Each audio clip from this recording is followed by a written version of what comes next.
Okay, so I'm going to introduce my 5 workers that I have with me. One being non-nursing. Here we have one of our nurses named Renata. She's one of our nurses here on the cardiac 2 North cardiac floor. You have Miss Rosie here. She's also one of our nurses. Miss Darlene is our senior CNA on our cardiac floor. We also have one of our float nurses by the name of Mars, and we also have Miss Jocelyn here. So today I'm going to be doing a presentation about the national opioid crisis. Of course, we know it's a global epidemic, but I'm going to give you some information about how to recognize it and what we can do about it. I also here have my presentation, which I will be showing to my colleagues. So we'll start it off here, but basically it's about a national opioid crisis by Shanae. We're going to click on, and I'm going to turn it this way for you guys and just read from this area. So by the end of this presentation, you all will be able to identify what an opioid crisis is, and you'll be able to identify the signs and symptoms in just your everyday person and in nurses, pharmacists, and doctors, which you do see that a lot. You'll also learn the effects of what opioids can do to a person, and we'll also identify some resources locally and globally that you can go to if you need help. The content outline, first we're going to identify what an opioid crisis is.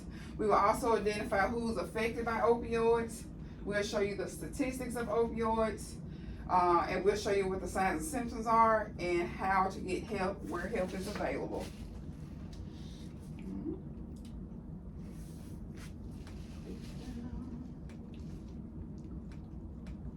All right. And of course, the first question is, what is an opioid? It's something that we use a lot in healthcare. But basically, a opioid crisis, it has become a global pandemic that affects everyone. Anybody. It could be a teenager, an adult, even the elderly. An opioid is a class of drugs commonly known as painkillers. Of course, y'all know we give these out a lot as nurses.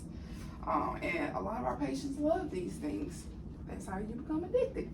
An opioid crisis, it occurs when a person becomes dependent on the painkillers for their everyday livelihood.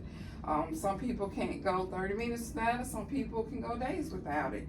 An example of opioids are like morphine, your fentanyl, heroin, your codeine, you have your methadone, your hydromorphine, and hydrocodone. Some of these are by pills and some of these are IV medications. As far as the heroin, you can actually use that by IV and you can smoke it too. So it is a variety of ways that you can use these opioids. Okay, who is affected by opioids? So there are many different consequences that come with being addicted to drugs such as an opioid. And this would include the loss of family, your children, a financial hardship, which you see that a lot because they're constantly trying to get money for the medicine, or just for the drug in general. Mental health issues, you see that a lot with people who are addicted to these opioids.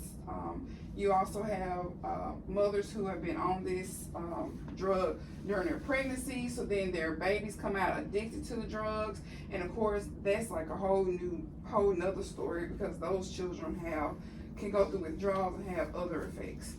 And also the loss of a home or job because you're so addicted to the medication, you don't want to go to work, or you start having poor performance at work, and then next thing you know, you're out of a job. Next thing you know, the financial hardship kicks in because you don't have a job to support your habit, correct? This can also lead to social problems, emotional withdrawal, and a lack of confidence. I could go on and on about the effects of opioids, but of course, you want to be able to identify what an opioid crisis looks like, or somebody that's on drugs.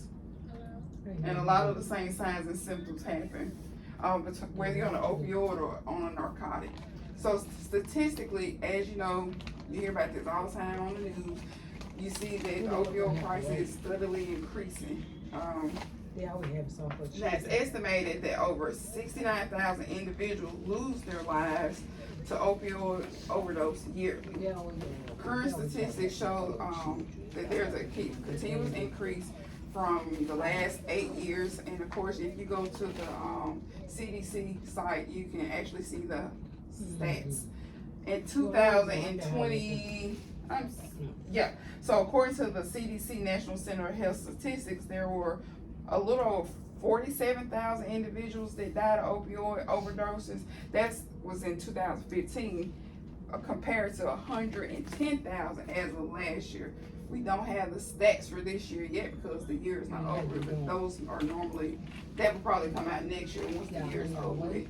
And I'm pretty sure it probably is going to trump 110,000. Just because you think about stuff that affects people, you're stressed out at work, you have inflation, people can't afford groceries, can't afford just to take care of their mortgages or everyday living, so then you turn to the drugs to cope with that. I mean, sometimes it starts off as a coping mechanism.